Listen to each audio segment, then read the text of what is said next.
د ختم نبوت جذبه د هر مؤمن مسلمان په زړه کې ډېره زیاته ضروري ده، ځکه د دې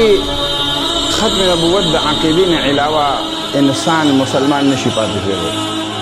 لکه څنګه چې یو سړي نه سر غوڅ کړي او دی ژوندی نشي پاتې کېدی، د دې نه علاوه که سر ورسره نه وي نو د باندې یو مرګ راځي او دی ژوندی نشي پاتې کېدی. د ژوندي پاتې کېدل محال دي او ناممکنه دي. چې کوم سړی د ختم نبوت قائل ني نو دا سړی مسلمان نشي پاتې کېدی، خامخا د اسلام نه بهر دی او دی غیر مسلمه دی. پیغمبر علیه الصلاة والسلام فرمایي انا خاتم النبیین، وایي زه اخري نبی یم، لا نبی بعدي، زمانه پس بل نبی نشي راتلی او نه به راځي. الله رب العالمین پیغمبر علیه الصلاة والسلام د انبیاء په سلسله کې د ټولو نه آخري نبی را لېږلی دی. د پیغمبر علیه الصلاة والسلام نه بغیر د نبوت دا محل دا نامکمل او د تمام انبیاء د پیغمبر علیه الصلاة والسلام او د نبی آخر الزمان د راتګ خوشخبري ورکړې وه چې زمونږ نه پس په یو نبی بل راځي، هغه نبی آخر الزمان دی. خپل امتونو ته یې باقاعده خوشخبري ورکول او خبر به یې ورکاو. الله رب العالمین فرمایي چې لتؤمنن به ولتنصرنه. انبیاء به خپل امتونو ته وایي تاسو به خامخا ګورئ ایمان هم راوړئ او تاسو به یې ملګرتیا هم کوئ د نبی آخر الزمان. پیغمبر علیه الصلاة والسلام فرمایي وی زما مثال د نبوت په دې محل کې او د نبوت په دې سلسله کې د هغې محل په شانته دی. لکه څنګه چې یو محل بالکل جوړ او مکمل او پوره وي، لیکن یو خښته پکې دننه نه وي او هغه سورې پکې ښکاري. د هغې خښتې نه بغیر هغه محل نامکمله ښکاري او هر څوک پوهېږي چې لکه یو خښته پکې نور هم پکار ده، سورې ښکاري ګوره یو خښته پکې کمه ده.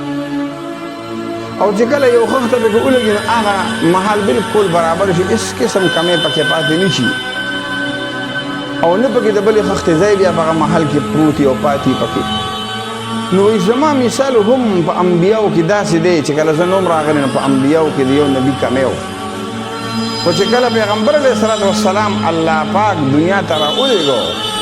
نو د نبوت هغه محل او هغه سلسله هغه بالکل پوره شوه او مکمله شوه او تامه شوه، هیڅ قسم کمی پکې پاتې نه شو. او د پیغمبر علیه الصلاة والسلام نه پس د بل نبي د راتګ سلسله همیشه تر قیامته پورې بنده شوه. پیغمبر علیه الصلاة والسلام فرمایي انا خاتم النبیین، زه آخري نبی ما، زما نه پس به چې دی نو بل نبی نه راځي. حضرت مفتی محمود صاحب رحمت الله علیه په 1974 کې په عدالت کې چې کله هغوی ته نه تپوس وکړه چې حضرت ته چې وایي چې پیغمبر علیه الصلاة والسلام آخري نبی دی نو تا سره څه ثبوت شته؟ نور علماء کرام ورسره اکابرین ولاړو. علماء کرامو سوچ کوو چې دوی به ورته ما کان محمد ابا احد من رجالکم ولکن رسول الله وخاتم النبیین 22 سپاره به ورته پیش کوي په دلیل کې. مفتی محمود صاحب رحمت الله علیه ورته جواب ورکړي چې او ما سره دلیل شته وي کوم ځای کې دی؟ هغې ورته د قرآن کریم په اوله صفحه کې دا خبره موجود ده او دا ته معلومیږي چې پیغمبر علیه الصلاة والسلام د الله آخري نبی دی او د پیغمبر علیه الصلاة والسلام دا کتاب دا آخري کتاب دی، دې نه پس په بل کتاب نه راځي او دې نه پس په نه بل نبي راځي. وی کم دی؟ حضرت مفتی محمود صاحب رحمت الله علیه جواب ته متوجه شول او علما فرمایي موږ حیران شو چې خدای مفتی صاحب څه فرمایي ورته. وی وګوره الله رب العالمین فرمایي چې متقیان هغه خلق دي الذين يؤمنون بالغیب ويقيمون الصلاة ومما رزقناهم ينفقون والذين يؤمنون بما انزل اليك. او متقیان هغه خلق دي چې هغه ایمان راړي په هغه کتاب باندې کوم پتا نازل شوی نه قرآن کریم باندې وما انزل من قبلك او په هغه کتابونو باندې ایمان راړي چې کوم کتابونه ستانه مخکې نازل شوي لکه تورات، زبور، انجیل یا نور صحائف، په دې باندې ایمان راړي. نو د دې نه بعد الله رب العالمین وما انزل من بعدک اونه فرمایا که بالفرض د پیغمبر علیه الصلاة والسلام پس بل کتاب یا بل نبیونه الله پاک فرمایي چې وما انزل من بعدک او هغه کتاب باندې به هم غي ایمان راړي نعوذ بالله چې کوم ستانه پس نازلېږي چې بچا نازلېږي دغه اخیری نبی شو بیا بالفرض او دغه اخیری کتاب شو لیکن دا الله اون فرمایل بلکې رب العالمین فرمایي والذین یؤمنون بما انزل الیک متقین هغه خلک چې په هغه کتاب باندې ایمان راړي چې کوم پتا نازل شوی نه قران حکیم وما انزل من قبلک او په هغه کتابونو باندې ایمان راوړي چې کوم ستانه مخکې نازل شوی دي تورات زبور انجیل او نور صحائف نو مخکې نور کتابونه او نور انبیا نشته کنه کوونو خو الله به ویل چې وما انزل من بعدک وما انزل من بعدک ټکي پکې نشته نو معلومه دا شوه چې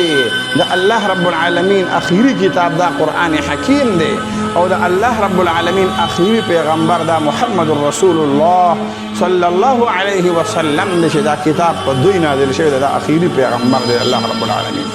دلته چې کوم علماء کرام چغه کړه ناره تکبیر او الله اکبر او ختم نبوت زنده آباد او دغه دنه چې کوم دینو قادیانیت دا قادیانه کافر وګرځیدو او الله رب العالمین چې کوم دی اسلام بول بالا کو الله اسلام ته فتح ور نصیب کړه او په 1974 کې دا قانون نافذ شو چې قادیانه کافر غیر مسلم او مسلمان چې کوم دی دا هغه چې کوم د ختم نبوت قائل او د پیغمبر علیه الصلاۃ والسلام دا اخیری نبی او اخیری رسول د الله امي